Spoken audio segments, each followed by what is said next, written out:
ప్రియులారా, మనుషులు అన్నాక సహజ సిద్ధంగా ఐశ్వర్యము అలాగే మరి దారిద్ర్యం రెండింటిని అనుభవిస్తున్నాం. మొదటి సమయాల గ్రంథంలో అన్నా చెప్తుంది, దేవుడే ఐశ్వర్యాన్ని దారిద్ర్యాన్ని కలగజేశాడని చెప్తా ఉంది. ఈరోజు దారిద్ర్యం అంటే ఎవ్వరికి ఇష్టం లేదు, అందరికీ ఐశ్వర్యం కలిగి జీవించాలనే ఆలోచన. అయితే ఐశ్వర్యం అనగా దేవుని ఇచ్చే సమృద్ధి అయిన జీవితాన్ని అనుభవించడం.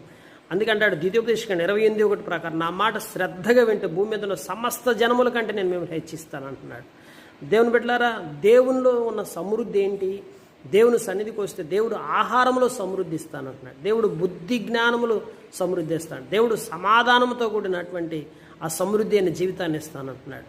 దేవుడు మనకు అన్ని విధాలుగా కాపుదల, అంటే బయటికి వెళ్తే మనకు సంరక్షించి మనకు కాపాడే విషయంలో కూడా సమృద్ధి అయిన జీవితాన్ని దేవుడు మనకి ఇస్తానంటున్నాడు. అంటే అన్ని విధాలుగా మనల్ని కాపాడి ప్రొటెక్ట్ చేసి మనల్ని ఆశీర్వాదకరంగా ఉంచి మనకి ఏది కొదవ లేకుండా మనల్ని దీవించే దీవెన దేవాతి దేవుల్లో మాత్రమే